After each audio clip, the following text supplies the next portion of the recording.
Hey guys, welcome back to the channel. I know it's been a long time, but we're back with another exciting video about the very newly released Meta AI with Llama 3.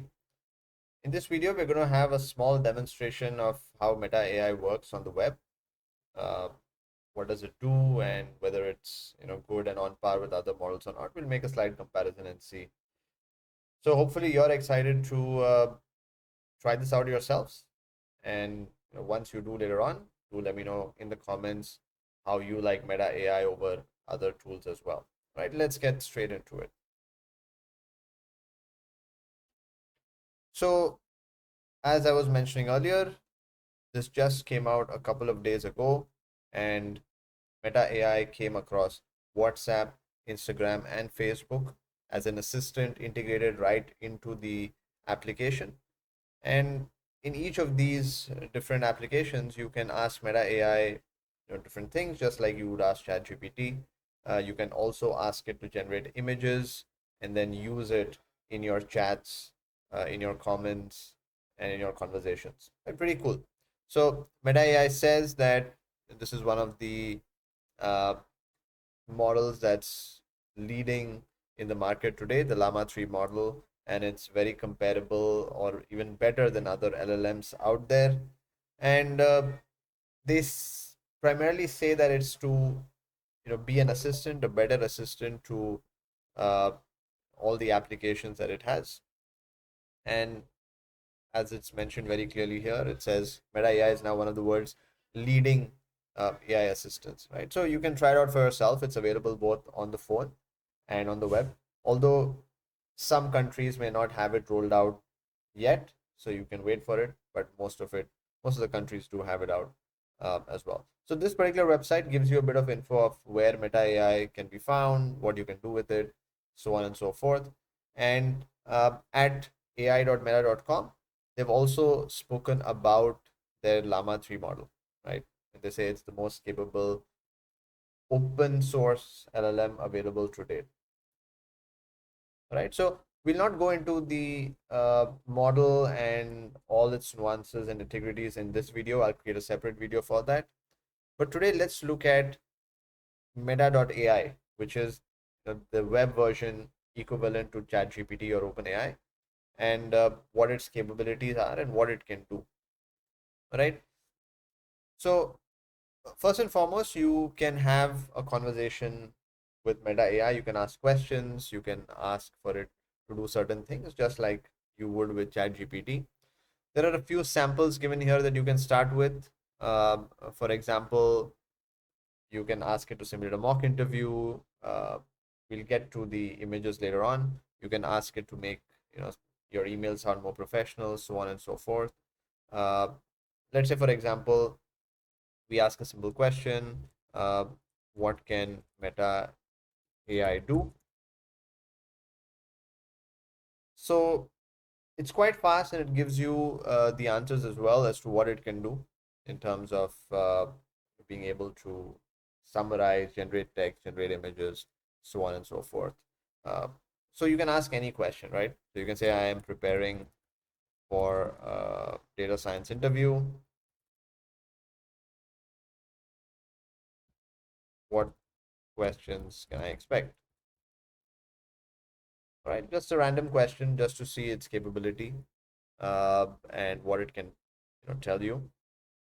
So it's primarily searching for the right answer, and once it has it, it'll give it to you. So it says, okay, here are a bunch of questions that you can expect. And the best part about Meta AI is that you can actually ask for the latest news or the latest articles as well. It also gives you references to sources that it picked up these from.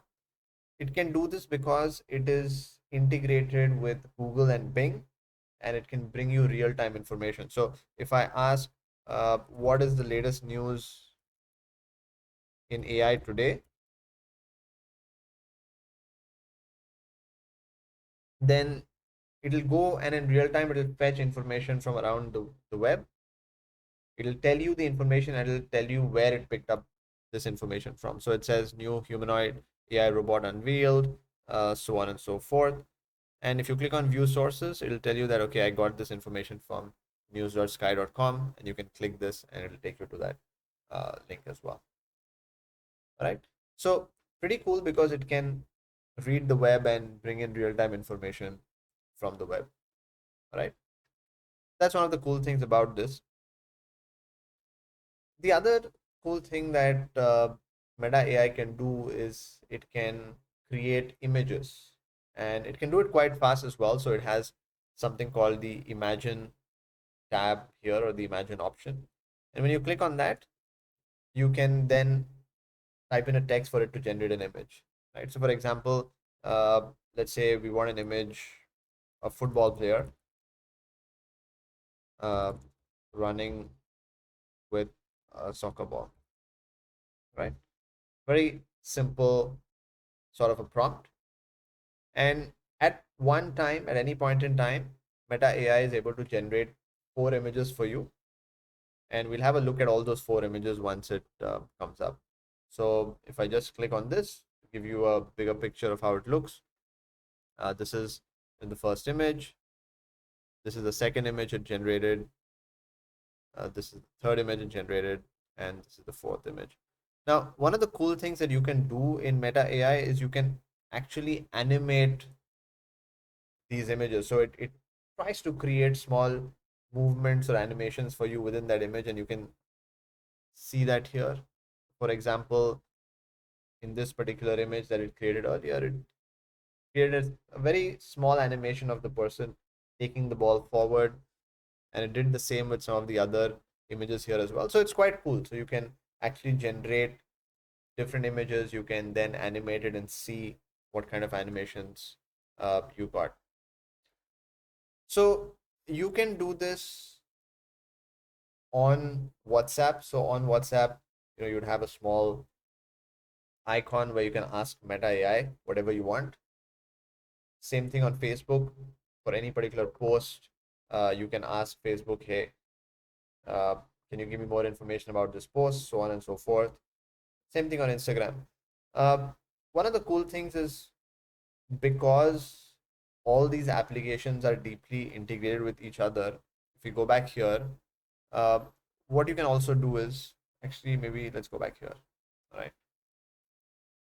You can also ask Meta AI to bring you reels or stories about a particular topic. So let's say, can you bring me the latest reels about Meta AI? And it's going to connect to its Instagram database, and it's going to try and fetch reels that talk about, Meta AI or whatever you have asked of it, right? You can, and you see here it gives you around 10 to 15 different reels that you can go through. It'll take you to their Instagram page, uh, the Instagram reels, and it's pretty cool. You can then browse those reels and come back here and ask for more. So now it actually cuts down the time for you to search for a particular reel more efficiently, because you're now able to do it via a prompt. There are many more things that Meta AI can do because of its deep integration with all these applications. It's able to bring down information from different places and give that to you. So you can use it uh, quite efficiently with the right prompts. What I want you to do is, I want you to try it out yourself, and let me know in the comments once you've tried it out what you liked about Meta AI in comparison to ChatGPT, in comparison to other AI models that you have tried yourself. In our next video, we'll also talk a little bit more in depth about Llama 3, what makes it so good, or whether it's actually on par with other models out there. And we'll also discuss on the image generation capability of Meta AI and how it compares with models like DAL-E and various others that exist in the market. Right? A lot of people have said that it's not yet on par. A lot of others have said that it's very fast and it has good capabilities. We'll find out in our next video. But for now, enjoy what Meta AI can do for you. It's free at this point, so make the most use of it. And if you have liked this short video, then go ahead and hit the like button, and don't forget to subscribe to the channel as well. So keep a lookout for my next videos. Till then, take care and have a good time.